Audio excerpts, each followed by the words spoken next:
আমরা জানি যে সাগরে যে গভীর নিম্নচাপটা তৈরি হয়েছিল সে গতকালকেই আমাদের উপকূল অতিক্রম করে চলে আসছে। এখন বর্তমান অবস্থাটা টাঙ্গাইল বা পার্শ্ববর্তী জেলায় তার নিম্নচাপ আকারে আসে, দুর্বল হয়ে নিম্নচাপ আকারে আসে। এটার প্রভাবে ওইখানে যতটুকু বৃষ্টিপাত হওয়ার কথা তার থেকে বেশি পরিমাণে বৃষ্টিপাত হচ্ছে আমাদের চট্টগ্রাম বা তার চট্টগ্রাম ডিভিশন বা বরিশাল ডিভিশনে। এখন বৃষ্টি হচ্ছে, অন্যান্য জায়গায় বৃষ্টির পরিমাণটা অনেকটা কমে আসছে, ধারাটা অনেকটা কমে আসছে। তবে পরবর্তীতে বৃষ্টির ধারাটা হয়তো বা আবার বাড়তে পারে বা পরিমাণটা আবার বাড়তে পারে, এখন না, ওটা পরবর্তীতে বাড়তে পারে। তবে একটা জিনিস আমরা যেটা দেখলাম, খুলনা ডিভিশন, রংপুর ডিভিশন এবং রাজশাহী ডিভিশন সবচেয়ে কম পরিমাণ বৃষ্টি পেয়েছি আমরা এখানে। হয়তো বা হাতে গোনা একটা কি দুইটা স্টেশনে আমাদের হেভি রেইনফল বা বহুতই ভারী বর্ষণ হয়েছে। এছাড়া যতগুলো 5টা ডিভিশন আছে, ঢাকা ডিভিশনের এমন কোনো জেলাবাদ নাই মোটামুটি, টাঙ্গাইল বাদ দিয়ে, যেহেতু টাঙ্গাইল আমাদের রাজশাহী বা খুলনা রংপুরের কাছাকাছি, ওই টাঙ্গাইলেই সবচেয়ে কম পরিমাণ বৃষ্টি হয়েছে 35 মিলিমিটার। এছাড়া প্রতিটা ডিভিশন বা প্রতিটা জেলা আমাদের প্রায় 100 বা তার অ্যাবাভ বৃষ্টিপাত।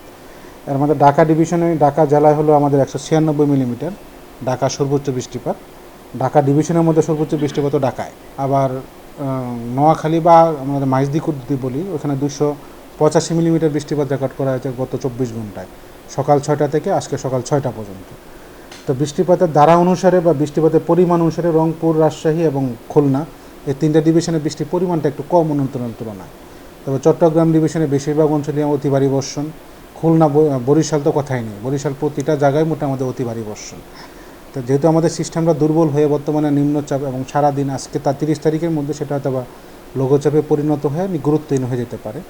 তারপর বর্ষাকালের যে প্রভাবটা, বর্ষাকালে আমরা বললাম যে 6টা ডিভিশন বর্তমানে সক্রিয় অবস্থায়, বর্ষাকালটা আমাদের দক্ষিণ পশ্চিম অঞ্চলে সক্রিয় অবস্থায় আছে। তার মধ্যে খুলনা এবং রাজশাহী অঞ্চলটা বাদ আছে, খুলনা এবং রাজশাহী। এছাড়াও 6টা ডিভিশনে আমাদের সাউথ ওয়েস্ট মনসুন বা দক্ষিণ পশ্চিম মৌসুমি সক্রিয় অবস্থায় আছে। সুতরাং ওই কারণে পরবর্তীতে যে বৃষ্টিটা ধারাটা যে অব্যাহত থাকবে সেটা ওই প্রভাবে, আমাদের দক্ষিণ পশ্চিম মৌসুমের প্রভাবে, এবং সেই ধারাটা প্রায় 2 তারিখ পর্যন্ত অব্যাহত থাকার সম্ভাবনা আছে। এখন হয়তো আবার সাময়িকভাবে বৃষ্টি কমে গিয়েছে, অথবা পরবর্তীতে আবার বৃষ্টি শুরু হতে পারে। ওই সিস্টেমের কারণে না হোক, আমাদের দক্ষিণ পশ্চিম মৌসুমে যে সক্রিয় 6টা ডিভিশনে আছে, খুলনা, রাজশাহী বাদ দিয়ে, ওই 6টা ডিভিশনে প্রচুর পরিমাণে বৃষ্টি পেতে পারে আমরা আজকে, কালকে বা পরশু দিন, 1 তারিখ পর্যন্ত। তবে 2 তারিখের কাছাকাছি গিয়ে বৃষ্টির প্রবণতা অনেকটা কমে আসতে পারে। তার মধ্যে সবচেয়ে পরিমাণ কম হতে পারে আমাদের রংপুর না হোক, রাজশাহী এবং খুলনা ডিভিশনের পরিমাণটা একটু কম হতে পারে অন্যান্য ডিভিশনের তুলনায়। সিলেট যদি যায় আমাদের বলবো উত্তর পূর্ব দিকে চলে যাচ্ছে, আসলে এটা ওই টাঙ্গাইল বা পার্শ্ববর্তী এলাকায় গিয়ে আস্তে আস্তে সেটা ওইখানেই শেষ হয়ে যায়। আর সিলেটের পরিমাণ বৃষ্টি যেটা আমরা পেয়েছি বা পরবর্তীতে যেটা পাবো, সেটা আমরা বলি দক্ষিণ পশ্চিম মৌসুমী বায়ুর প্রভাবে অনেকটা। ওইখানে হয়তো বা আজকে সন্ধ্যা বা তার কাছাকাছি সময় গিয়ে সেটা লঘুচাপ বা অন্য কিছু হয়ে এটা শেষ হয়ে যেতে পারে। তারপরে আমরা যে বৃষ্টিটা পাবো সেটা ওই আমাদের দক্ষিণ পশ্চিম মৌসুমী বায়ুর প্রভাবে, এবং 2 তারিখের কাছাকাছি সময় বৃষ্টির প্রবণতাটা কিন্তু কমে আসতে পারে, পরিমাণও কমে আসতে পারে, হয়তো বা বৃষ্টির পরিমাণটা অনেকাংশে কমে আসতে পারে 2 তারিখের পরে।